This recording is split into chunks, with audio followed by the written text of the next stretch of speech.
brands, buckled bands, tricky dicky master plans, words for the herds and the flocks of the birds that never endeavor to become clever, whatever.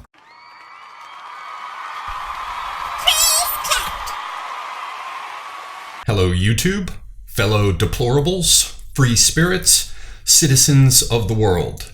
I am Oliver Perrin for Semiagog.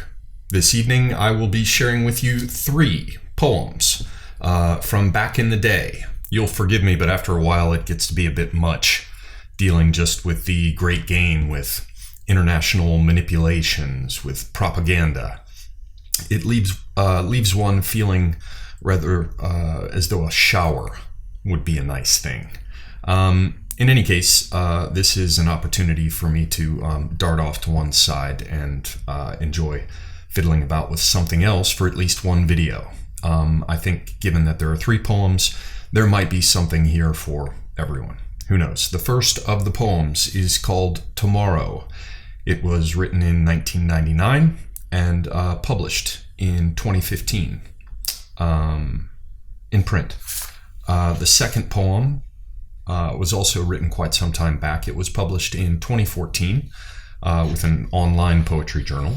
It's called The Music of Eastern Europe, and it is a shout out of sort to my Eastern European subscribers and those who have visited that part of the world.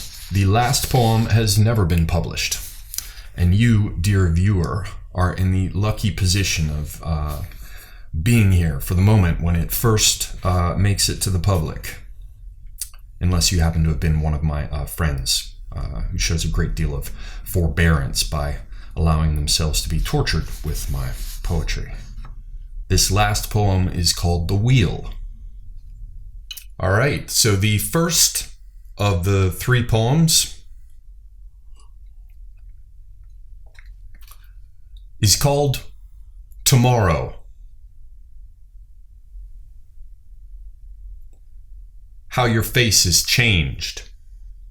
It seems only yesterday you were the guardian of childhood, whispering, "Never mind," and "One day." Little girls with candy in their fat, sticky fists. Were you to uncloak yourself, the nursery rhymes would stop. My mother would pause with that air of having heard the household ghost, while dead birds fall from the sky, thudding against the roof like hailstones.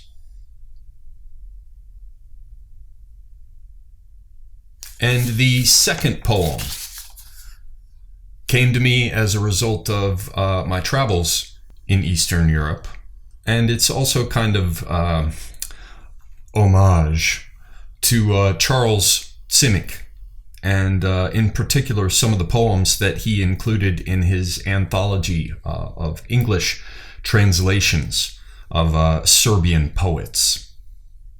This poem, although this poem is much more, it's not limited to observations of Serbia. Indeed, I've never been to Serbia, but I've been to a number of places in Eastern Europe, and this was like an echo through me of some of the vibes that I caught from the early Serbian poetry, some of which is crazy dark.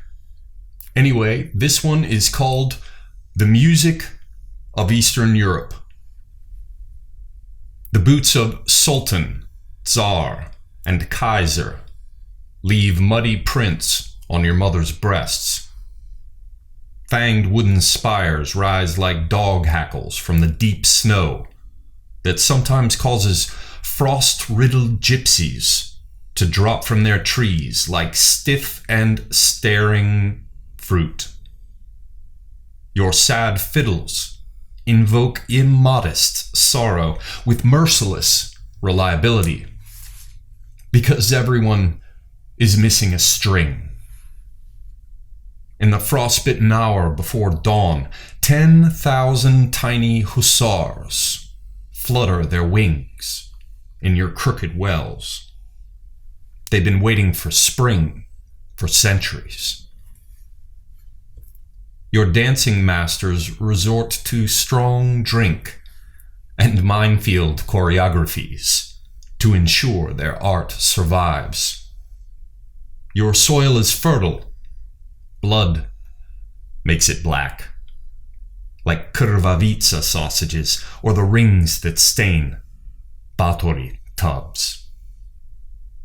Every bandit is a prince, and every prince a bandit with a bulge in his pants, formed by a fat roll of bills, or what might be red opera gloves, if it weren't for the dripping.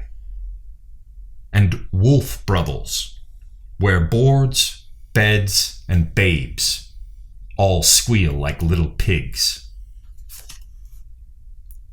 Close your eyes and listen. The howling is beautiful.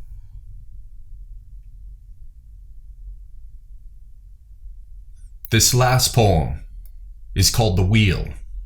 Again, never before published, if this qualifies. No offense to you, gentle viewer. I wrote it back in 1998.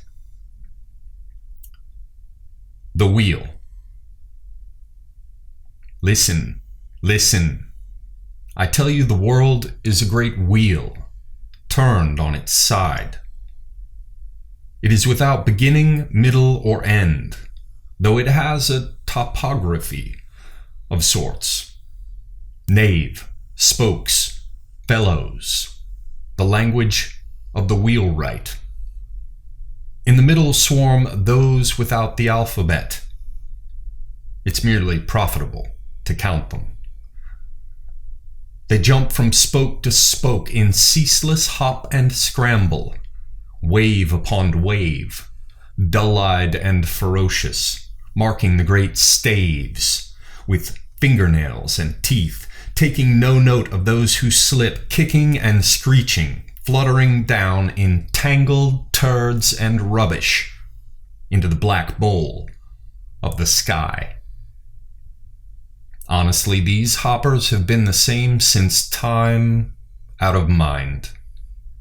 The tribe of the cannon, the tribe of the goat, the tribe of the spoon.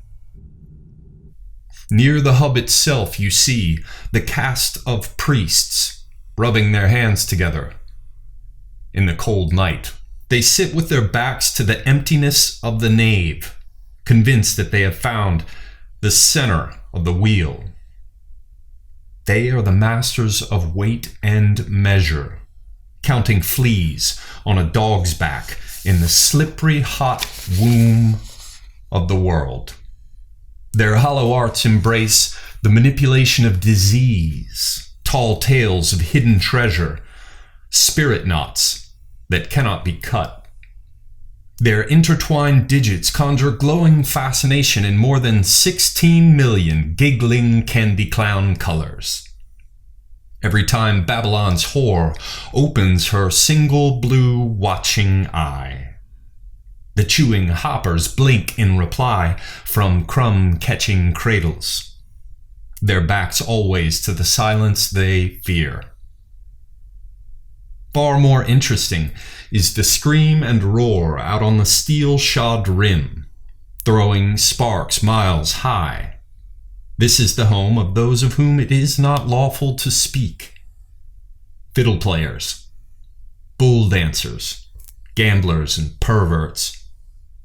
Those whose unwilling tongues were cleft by the axe. Those whose deep pockets hide the six-fingered hand.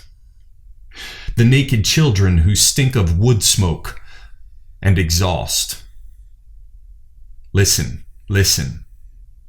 They sing of desire. Desire that comes so close. You can smell the babies being born.